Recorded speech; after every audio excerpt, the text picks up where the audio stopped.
I watch the market and it's plus 15. Yeah. And then, I take my breakfast, or take a shower, whatever. I go see again and it's minus 10. And then you're like, okay, you know, it's changed 25 cents a pound in I don't know, in a matter of 2 hours. Like today we were talking when we started, I'm not seeing my screen, but it was minus 17. Mhm. And then we have the same thing with the currency. Uh, Everything says that we should have a stronger dollar against the peso, and it goes the opposite. And sometimes it's very radical, going down. And then you're like, oh no, like you have to think and double think 2 times before making an offer to a client, and and then it goes the other way. And yeah, I think volatility is like our new reality. If the content we bring you on the podcast has helped you with your business or your career and you're looking for a way to financially support the independent production of this podcast, you can do that for as little as a few dollars a month by backing us on Patreon or becoming a paid subscriber on our YouTube channel. Another way to support us and continue your learning is to purchase one of our on-demand workshops available on our website, mapperforward.coffee/workshops. Check the show notes for links, and as always, thanks for the support. Welcome to the Daily Coffee Pro by Mapper Forward, friends. I'm your host, Lee Safar, and this is episode 2 of a 5-part series with Felipe and Angel. We are talking about the global coffee industry in 2025 so far. It's September, and you might think that we would have experienced the most of what we expect to experience in 2025 and say, we've seen everything we think we could see in 2025. But in a year like 2025, with this many months left, I wouldn't want to predict anything. So in the last episode, we talked about what's happened so far in coffee this year. And in this episode, we're going to talk about the driving forces that are creating the volatility in coffee. Because, guys, I don't know if you'd agree with me here, but would you say that volatility has been the theme of this year with regards to coffee? Yeah, amongst other things, but yeah. Yeah, Angel, would you agree that volatility has been the thing that has been the leading driving force this year? Yes, completely. In Colombia to create the prices, as Felipe was saying it, here is the government that by with or through the FNC, the National Confederation, that makes an internal reference price every day at the closure of New York, and they do it with a mix of 3 elements, which basically is the New York market, because it's only Arabica, the currency, so the change US dollar, and then a third one that is completely discretional, which is politica. Again, it's a political entity, for saying it in a way.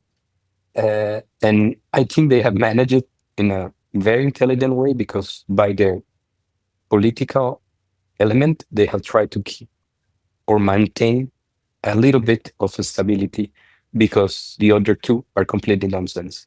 Right. They and take up about the market. Sometimes market we wake up. When we wake up, New York is already open and we see the screen. I do that. I don't know if it's a very good thing to do, but So I do checking it. social media, And that it's going to upset you no matter what, first thing. Yeah. And then I watch the market and it's plus 15.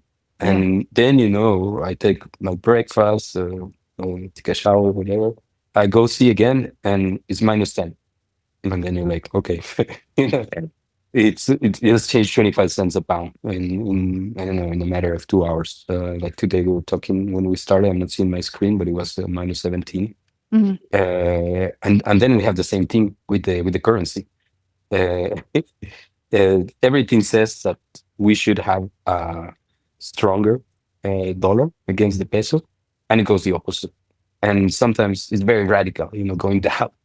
And then you're like, oh no, like you have to think and double think 2 times before making an offer to a client, and and then it goes the other way.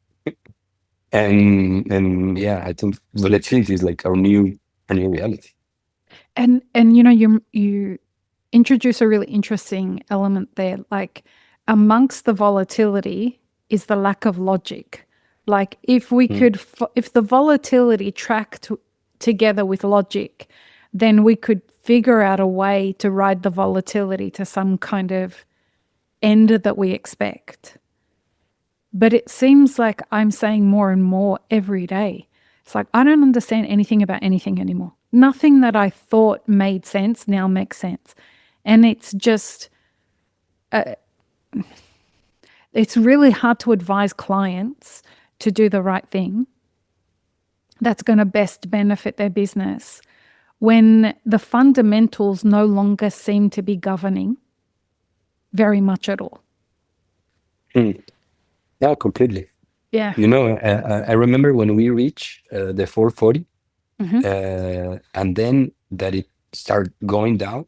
I remember someone wrote something that I found very accurate about it, and then after the time, I think he was probably right, and he said that the momentum could be that the market goes up to $5, but I think 2 out of 5 largest trading houses had not funds anymore to pay the margin calls, Right. and that made the market go down.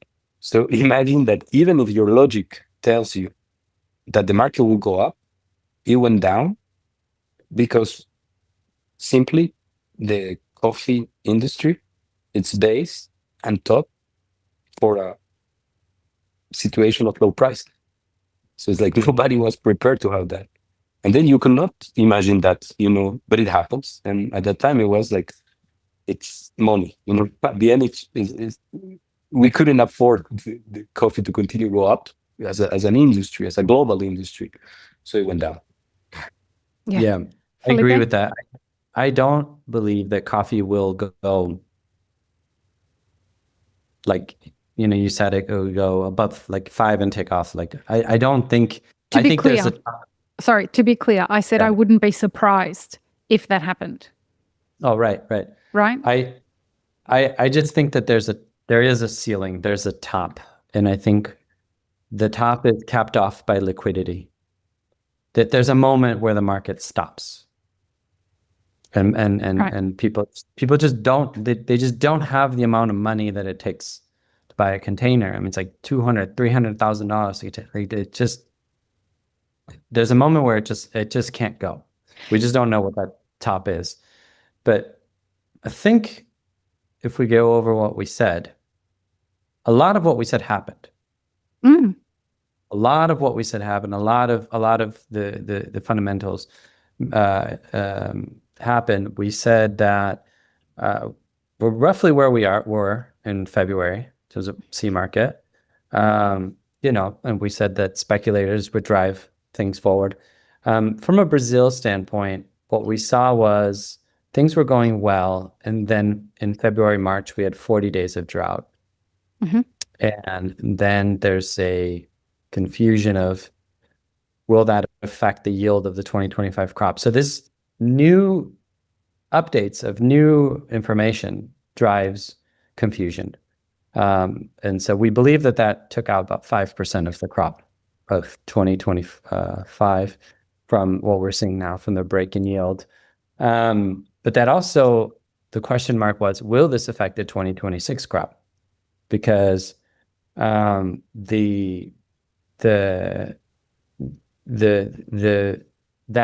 40-day streak of hot weather and humid hot weather, which actually makes the threshold even lower, because dry heat plants can withstand 40 degrees. Humid heat is still not understood, but it's significantly lower what they can withstand. So the plants stopped growing. But then we had a lot of rain. We said, if we don't get rain from March on, then we're just completely screwed.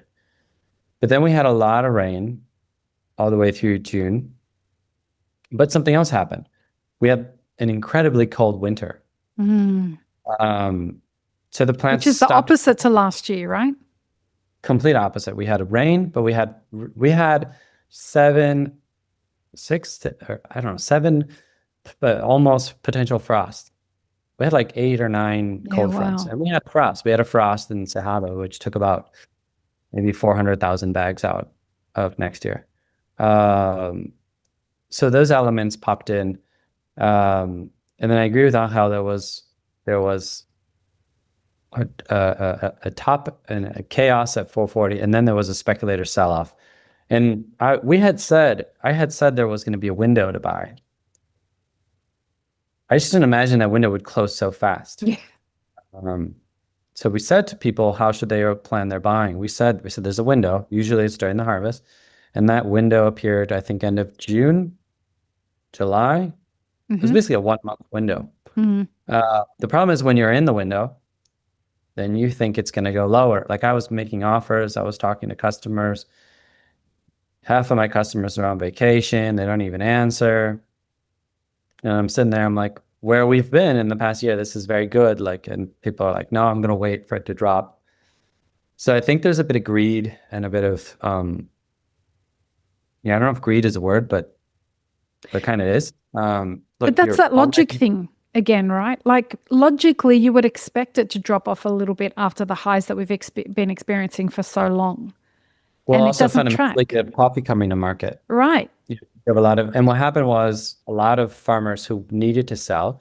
The other thing in Brazil, they're using hormones like maturador, which is really used in onions and potatoes to speed up or slow down ripening, big farms, and they're doing that. So they sped up the harvest. So the harvest started a little early. And a lot of not very good coffee came to market right away in May and June.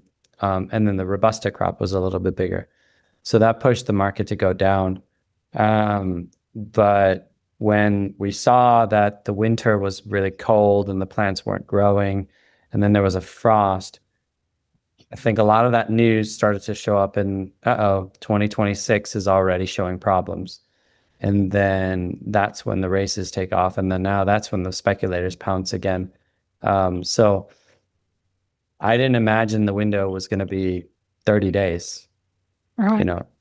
Thought we would have a bigger window. I want to stack something on top of what you've just said, and let's talk about tariffs. Because around that same time, the tariffs talk started to really heat up, and it added another layer of volatility to that pricing discussion at that time. How was it for you guys as you were experiencing the escalation of talks about tariffs, you being in Brazil with 50% tariffs? And I mean, you deal in a couple of different markets, Angel. But talk to me about how tariffs stacked onto the volatility that was already being experienced around that time. For us, it has been in the tariffs as they apply for the US. For us, there have been quite steady for Colombia, although we had in a moment, there was a risk of having 25%, I remember, and a threat to go up to 50, but we're still 10%, which is quite good. I think the main issue is for Brazil. And I think it would be Felipe who could tell us a little bit more on how you can handle or face that, which is not easy at all. It's unimaginable. And it could happen. It could happen. It depends how Trump wakes up, right? Yeah. I tell you that. So I mean, we were at, I think, at the lack of an excuse from the Colombian president. The absence of his excuse to have 25-50% on the tariffs, so it could have happened here, but it did not. But it could happen still, and we don't know. So it's a constant threat. What's the 50% like as a reality for you, Felipe? Because as we're recording this, what we know right now is that the Supreme Court has struck down the basis that Trump used to enact these tariffs. So the court has said that they're not valid. So we don't know if there's going to be appeals. Right now, the tariffs still hold until at least October. So talk to us about the reality of that layer of volatility in the market, Felipe. Look, it's extremely chaotic. I think the day we recorded the last podcast in February, Colombia had just been announced to 10%, and as Ahal said, a threat to 50%. That was like the day that we were talking. And I remember thinking, I'm like, we have a leftist president. Yeah. Oh my God. I was just like, Lula, be quiet. Don't say anything. And I knew it was coming. In the hindsight, I was like, it's just a matter of time. But you think it's going to blow over, right? You think that's not going to stay. That's going to be a reduction. That's going to be postponed. They're going to negotiate coffee, and then it stays and doesn't go away. And for us, the US is 30% of our business. I mean, we had a lot of samples at customers and stuff like that, and orders being pulled in, just paused everything. And it's just made the US a dangerous, an unsafe place at the moment. It's like It's unstable. Unstable to do business, you know? It's talk about high risk countries. Doesn't get any more high risk than that. And incredibly, we still have customers buying. Great. We're still shipping. In September, we're shipping a container. And well, FAF is vertically integrated, so we find a way to reduce that impact. But sorry to interrupt you there, but do you mind me asking, like, how does that happen? Because I just, for the life of me, can't understand how customers who have built businesses on, let's not say cheap coffee, let's just say like historically lower prices than what we're at now. How do you find 50%? Because we know those margins don't exist in roasted coffee. How does a customer find the 50%? Is it just that they believe that the tariffs aren't going to last and they'll absorb it for right now? Or is it that you both have to take a hit on and spread the risk? Or what happens in a situation like that? I think people in the US are shocked. It's a really hard time. It's really hard. I was talking to a roaster, I think he said that you couldn't really find any coffee for cheaper than $6 a pound spot. And we had a record export as a country, Brazil, to Canada the last 2 months. So just shows me that all that inventory was sort of bought, trucked down to the US. And I think that's I really don't know. It seems like everyone's turned off of Brazil at the moment. Importers are probably telling roasters to buy other places. The roasters I'm working with are people that we've worked with for over 10 years and continuing the story. So we've found a way, because we have an import company in the US, to basically leave all our margin in the US. And so we found a way to reduce the tariff and create a good story around that. But it's, I think, only a matter of a month or two for a lot of stress to start showing up in the US. But we're testing the customer's ability to pay for coffee, right? Final consumer. And I think there's nothing more American than coffee. You know, that's like the revolution was over, you know, not drinking tea. It's an American morning, an American right. So I don't see, honestly, I do not see a reduction in the American consumption of coffee. I will say matcha is saying to you, hold my beer right now. I don't see a significant reduction. But I could be wrong. But you know, I think what's broken is that, you know, we used to say Americans have never experienced inflation. They don't know what that is. As a Brazilian, we're very accustomed to that. And I think things are so crazy that it's just like, okay, one more hit, one more this, one more, like, it's just like, bring it on. People are just, and eventually I think a negotiation is going to come.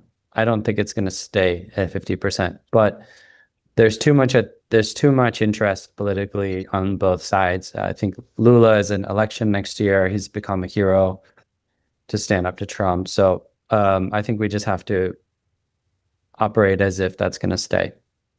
I'm surprised to hear you say that, because I heard either today or yesterday, it's all just melting into one now at this point, but Trump said that given Bolsonaro's in the situation that he's in, that if he doesn't get acquitted, he has a whole nother bunch of things that he will escalate with Brazil. Okay. If he doesn't get acquitted, it could get worse. He is holding on, and for those who don't know what we're talking about, these tariffs have not actually got anything to do with trade. That this whole thing is connected to geopolitics and to Trump wanting Bolsonaro to be acquitted of some situations that he's in. And he has said he will remove these tariffs or reduce these tariffs if Bolsonaro gets acquitted or Lula, the current president, removes the charges against him. And Trump has come out and said, if it doesn't get done, if he gets charged. Fair, yeah. To be fair, I mean, I'm not a expert in this area, but reading a lot of different materials, there is more. There's the U.S. is pushing Brazil on a lot of points. Okay. Digital economy. Right. 100%. They're trying to have complete control of the Brazilian social media for 5G network. Get Chinese companies out. There's rare earth metals in the Amazon that American companies want to change indigenous. They want to change Brazilian law, move indigenous reserves so that American companies can take on rare earth mines. And we have a national free Bank of Brazil system of sending money called PIX, and it works very well, and it's free. And that's not good for companies like PayPal and stuff like that. So there is a lot in there. And Brazil is the biggest country in Latin America. So if you knock down Brazil, the thinking is that all the other countries in Latin America will follow suit. The problem for America, the problem for Trump is 10 years ago, the US was 27% of Brazilian exports. In 2025, it's, I think, no more than 12% and falling. Yeah. So, yeah. So with regards, so we've talked about tariffs, we've talked about price a little bit. I want to talk about logistics, because the correlation between logistics and geopolitics has been a real force of market volatility this year. How have you guys been experiencing that layer of volatility? Is there any issues with regards to logistics in 2025 from a volatility perspective? On my opinion or on my experience, I would say it's getting a little bit more stable. Oh, really? Than what it was in the past. I mean, sometimes, when someone used this expression, I thought it was very accurate. He said it's like Uber, sometimes you just got canceled, a booking or rolled, and things that 5-7 years ago you wouldn't see. So that could happen, but I would say in a way it's a little bit more stable. We export basically everything that we do to Europe on a sailing vessel, so that is a little bit simple, because we, let's say, charter a sailing vessel, and that's simple. It comes one day, we know when we have to load, then it goes, and we know when it's gonna arrive, because there are no more than the previous and known stops of the people that is chartering inside.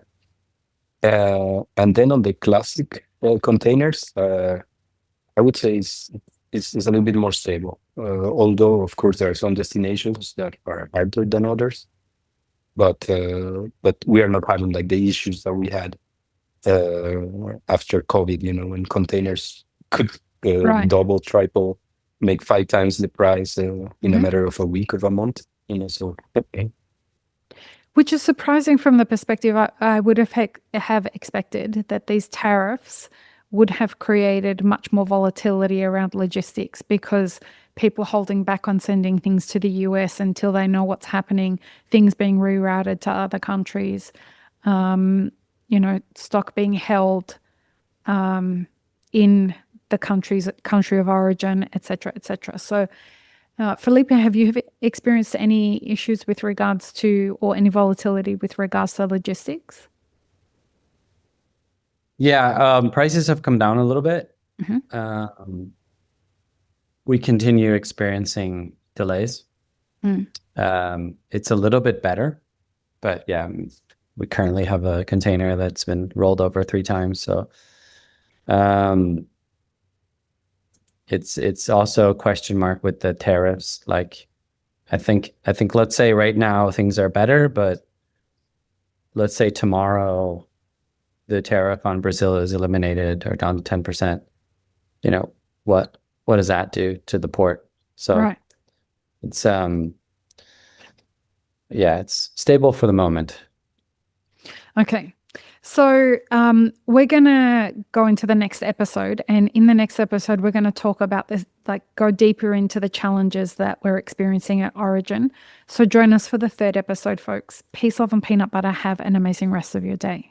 This episode is part of a 5-part series produced by Mapper Forward. Check the full playlist and guest details in the show notes, as well as how you can support our work in the coffee industry. Become a premium YouTube subscriber, explore our Patreon and any brands we've partnered with to bring you this podcast. Please don't forget to like, share, and subscribe. It really does help us grow our audience.